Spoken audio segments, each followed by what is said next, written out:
সালামু আলাইকুম। প্রিয় দেশবাসী ও ব্রাহ্মণবাড়িয়াবাসী, আমি সুইডেন প্রবাস থেকে আপনাদেরকে জানাই সালাম ও শুভেচ্ছা।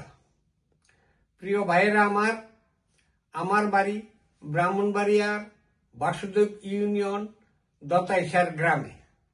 গত কিছুদিন আগেও আমি দুইটি ভিডিও প্রকাশ করেছিলাম। আমি আগামী দিন ব্রাহ্মণবাড়িয়া সদর ৩ আসন থেকে নির্বাচনে প্রতিদ্বন্দ্বিতা করব। সেই হিসাবে আমি সিদ্ধান্ত নিয়েছি এবং আমি মনোনয়নপত্র সংগ্রহ করেছি।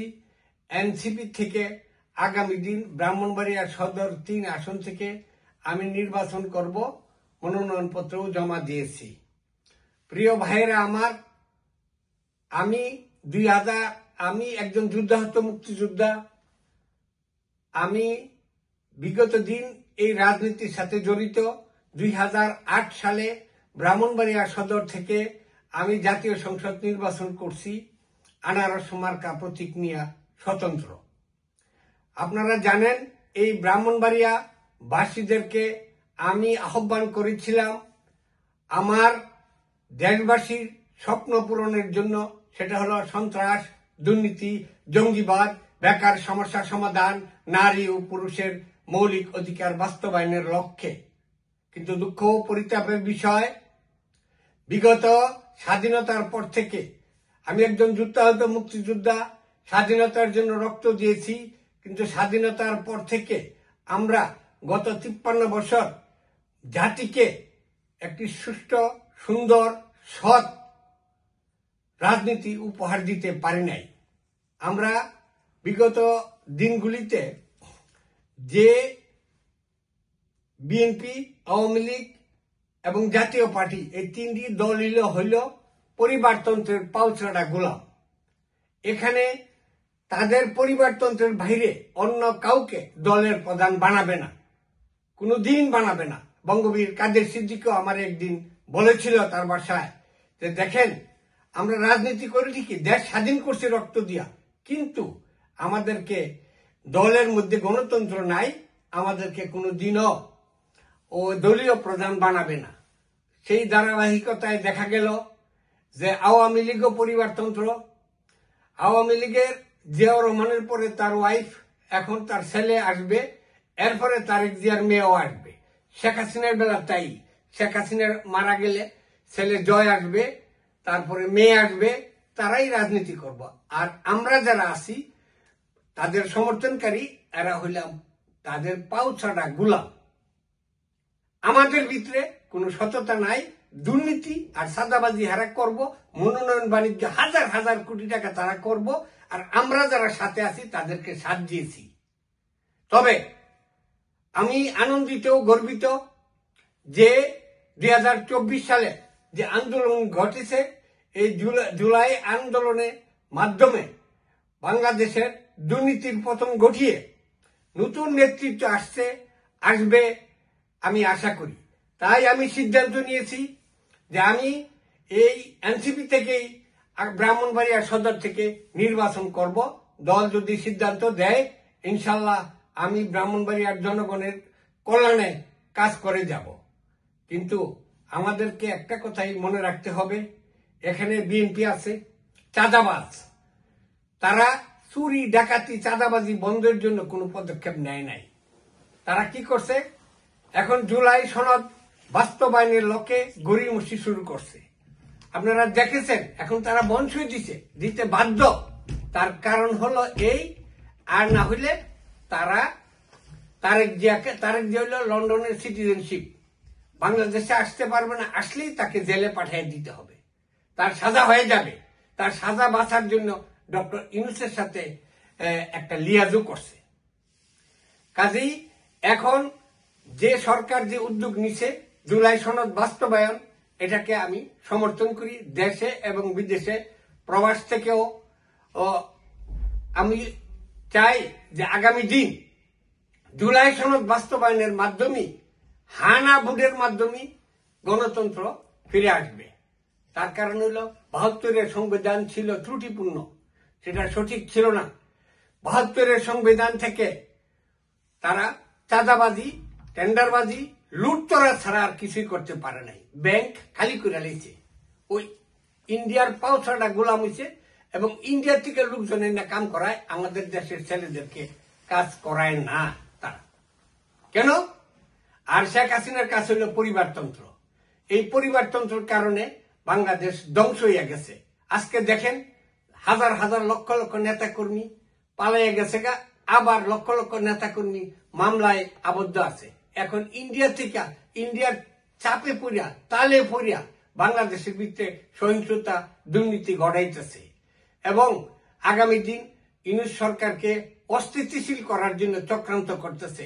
প্রিয় দেশবাসী, আমার একটা অনুরোধ, আমি ডক্টর ইউনূস পরিষদের পক্ষ থেকেও আপনাদেরকে আহ্বান জানাই, ইউরোপ থেকে আমি আহ্বান জানাই, আমরা আগামী দিন জাতি গঠনের লক্ষ্যে আমরা চাই দেশের বিনিয়োগ বৃদ্ধি হোক, দেশের উন্নয়ন বৃদ্ধি হোক, সৎ ও যোগ্য নেতৃত্ব ফিরে আসুক।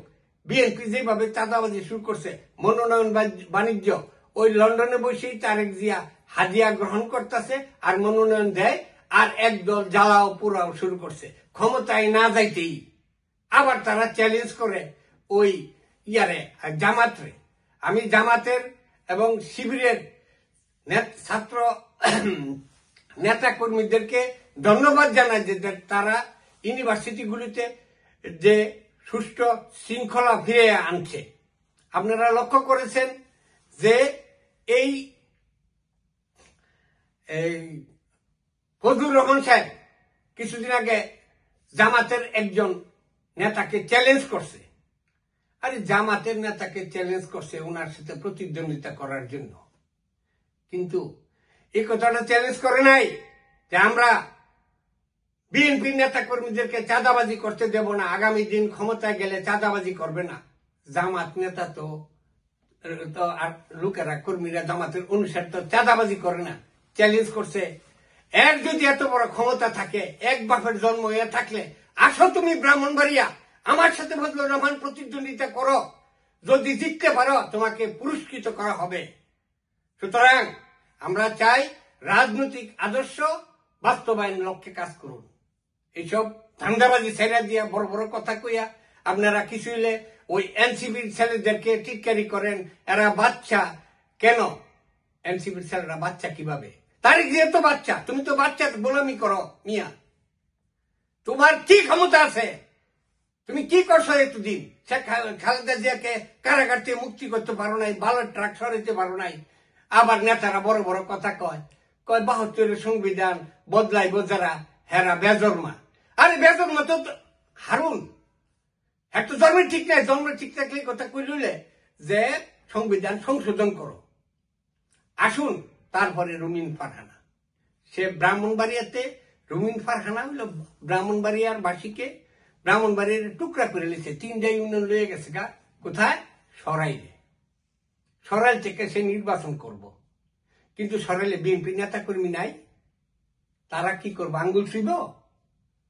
তারেক জিয়া দেখছে যে রুমিন ফারহানা যে কাজ করছে, সে তাকে তো ব্রাহ্মণবাড়িয়া থেকে মনোনয়ন দেওয়া যায় না। সে হাসনাত আব্দুল্লাহকে ফকিন্নির ফোলা বলছে। আরে ফকিন্নির জি ছাড়া তো ফকিন্নির ফোলা চিনে না। রুমিন ফারহানা হইল একটা ফকিন্নির মাইয়া। তো তুই কিভাবে একথাটা বলস যে হাসনাত আব্দুল্লাহ রে ফকিন্নির ফোলা? হাসনাত আব্দুল্লাহ একটা বীর সন্তান। আজকে হাসনাত আব্দুল্লাহ, নাহিদ এবং এনসিপির সহ জামাতের নেতাকর্মী সহ যারা আন্দোলন করছে তারা হইল বীর সন্তান। আমরা যেমন মুক্তিযোদ্ধা দাবি করি, তারাও এই আন্দোলনের বীর মুক্তিযোদ্ধা। তাদেরকে সম্মান দেখানো উচিত। এই ৩১ সালেও ছাত্ররা আন্দোলন করছিল, আর এই ছাত্রদেরকে টিটকারি করা ঠিক না। আজকে দেখেন সেই রুমিন ফারহানা কিছে, এখন সরাইলের কুত্তার দাম আছে কিন্তু রুমিন ফারহানার দাম নাই। তারেক জিয়া সাহেব রুমিন ফারহানারে নমিনেশন দেয় নাই। যেই নারী মধুর চেয়ে মিষ্টি কি জিনিস চিনে না, সেই নারী তো ব্রাহ্মণবাড়িয়ার জনগণের প্রতিনিধিত্ব করার অধিকার তার নাই। সে হইতে পারে বড় বড় কথা কয় টকশোতে, এরকম টকশোতে বহুত বড় বড় কথা কইনে দেখছি। ফজলুর রহমান বলেন, এ বলেন, হ্যাঁ বলেন। আসো কোনো বাবা ভাইয়ের সন্তান জন্ম হয়ে থাকলে টকশোতে আমার লোকে চ্যালেঞ্জ করো, যদি আমার হারাইতে পারো আমি 1 লক্ষ টাকা পুরস্কার দিব। সুতরাং আজকে আমি চাই যে আগামী দিন যদি আমি ব্রাহ্মণবাড়িয়া থেকে নির্বাচিত হইতে পারি, তাহলে বিজয়নগরবাসীর যে 3টে ইউনিয়ন নিয়ে গেছে রঙিন ফারহানা, এগুলি আমি ফিরাইয়া আনব। কারণ বিজয়নগরবাসীর সাথে আরো 3টে ইউনিয়ন হলে আগামী জাতীয় সংসদ না হোক, এর পরের জাতীয় সংসদে বিজয়নগর থেকে একটা আসন পাবে, ওরা এমপি হইতে পারবে, তাদের ভবিষ্যৎ ভালো হবে। সুতরাং আমরা চাই আগামী দিন আমি এনসিপির নেতৃত্বে এগিয়ে যাব আপনাদের। আমরা চাই যে আগামী দিন যে উন্নয়ন, দেশে ইন্ডাস্ট্রিয়াল ডেভেলপমেন্ট এবং সামরিক বিনিয়োগ। আজকে আপনারা দেখেন ভারত আমাদেরকে হুমকি দিচ্ছে। ভারত তো পাকিস্তানের সাথে লড়ে নাই, আর বাংলাদেশের সাথে ও কি লড়বে? আমাদের হিম্মত থাকতে হবে। সুতরাং আমি ডক্টর ইউনূস সাহেবের কাছে অনুরোধ করব, আপনি হানা ভোট দেন দিয়াছেরা, তার সাথে চেয়ারম্যান এবং মেম্বারদের ভোটটাও আপনি নিয়ে নেন জুলাই সনদের সাথে। তাহলে কি হবে? গ্রামের অবকাঠামো ও মজবুত হবে, ওখানে বিএনপির নেতাকর্মীরা চাঁদাবাজি করতে পারবে না। এখন আওয়ামী লীগ সরকার চলে যাওয়ার পরে দেখা যায় যে তারা চাঁদাবাজি বৃদ্ধি করতেছে, ইউনিয়ন পরিষদের কার্ড চেয়ারম্যানদেরকে বাধার সৃষ্টি করতেছে, জায়গায় জায়গায় চাঁদাবাজি, রাস্তায় চাঁদাবাজি। এক বিএনপি নেতার বাড়ির সামনে একটা রাস্তা গেছে, যে রাস্তাটা বিএনপি 5 টাকা দেয় নাই, ওই গ্রামের মানুষও দেয় নাই, অথচ বিএনপির কর্মী 1,80,000 টাকার কাজের ভিতরে 50,000 টাকা চাঁদা দাবি করছে। চাঁদা না দেওয়ার কারণে মেম্বারে মারছে। তো এইভাবে যদি বিএনপি সারা বাংলাদেশে এখনই উচ্ছৃঙ্খল আচরণ করে, এরা জাতিকে কি দিবে? ওদের নেতাই তো আসে নাই, ওর মারে ও উদ্ধার করতে পারে নাই, কারণ হ্যাঁ ব্রিটিশ নাগরিক। আর এদিক দিয়া লন্ডনে বসা আর ইন্ডিয়ায় বসা তাল দিতেছে আমার দেশের সন্তানদেরকে। আমি যদি জয়যুক্ত হইতে পারি, আমি ব্রাহ্মণবাড়িয়ার যারা আমার দলে থাকবে তাদের উপকার করব, যারা বিপদগামী আছে, চাঁদাবাজির সাথে জড়িত, দুর্নীতির সাথে জড়িত, তাদেরকেও আমি আইনা তাদেরকে বিদেশে পাঠানোর চেষ্টা আমি করব। আমি চাই না, ঠিক আমি চাই যে ব্রাহ্মণবাড়িয়া একটি মডেল হবে। এই ব্রাহ্মণবাড়িয়া থেকে মানুষ, সারা বাংলাদেশের মানুষ একটা শিক্ষা গ্রহণ করবে যে এখন ব্রাহ্মণবাড়িয়াতে হসপিটাল হবে, ব্রাহ্মণবাড়িয়াতে কর্মের সংস্থান বাড়বে, বিনিয়োগ বাড়বে, এবং সামনের দিকে জাতি এগিয়ে যাবে। জাতি এগিয়ে যাইতে হইলে আমাদেরকে আগামী দিন একটা নতুন দলকেই ভোট দিতে হবে। তার কারণ হলো নতুন নেতৃত্ব আসবে। আমরা তো বিএনপি দেখছি, আওয়ামী লীগ দেখছি, কিন্তু জামাত চাঁদাবাজি করে না। আমি জামাত করি না, জামাত না করলেও জামাতের যে কার্যক্রমটা আছে, এই কার্যক্রমটা যদি অনুসরণ করে শিখতে পারবে। জিয়াউর রহমান হানা ভোট দিয়েছিলেন, জিয়াউর রহমান শাহ হাসিসকে প্রধানমন্ত্রী বানিয়েছিলেন, জিয়াউর রহমান জামাতের বহু নেতাকে মন্ত্রী বানিয়েছিলেন। কি কারণে? জিয়াউর রহমান তো একজন জ্ঞানী লোকই ছিলেন, কিন্তু তার আদর্শ তার ছেলে মেয়ে ধরে রাখতে পারে নাই। তারিক জিয়া কি করছে? ওই হাওয়া ভবনে বৈশা কি করছে আমরা সব জানি। ওই ইন্ডিয়া থেকে মারুতি গাড়ি আনছে, ওইখান থেকে তার লোকজন 2 লাখ টাকা করে মারুতি গাড়ির থেকে টাকা পাইছে। তারিক জিয়া 10 ট্রাক অস্ত্রের মামলার আসামি। আগামী দিন ইউনূস সাহেব যদি তারিক জিয়ারে মাফ করে দেয়, তাইলে তো শেখ হাসিনারও মাফ করে দেওয়া লাগবে। সুতরাং আমি দেশে বিদেশে সকল ভাইদেরকে অনুরোধ করব, আমরা দেশকে উচ্ছৃঙ্খলার দিকে না নিয়ে আমরা চাই আগামী দিন এনসিপির নেতৃত্বে দেশ এগিয়ে যাবে, নতুনত্ব পাবে। আপনারা লক্ষ্য করছেন যে এখানে নেতারা চাঁদাবাজির কারণে একজনের নমিনেশন দেয়, আরেকজনের দেয় না। এনসিপি 1 টাকাও তারা তাদের ফিসের বাইরে নেয় নাই।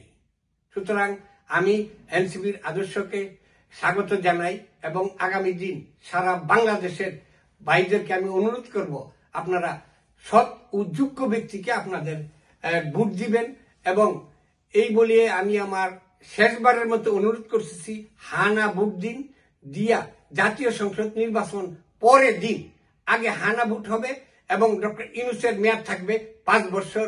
এই আহ্বান জানাই। সবাইকে আমার সালাম শুভেচ্ছা জানিয়ে আমি আমার বক্তব্য শেষ করছি। ইনকিলাব জিন্দাবাদ, বাংলাদেশ জিন্দাবাদ।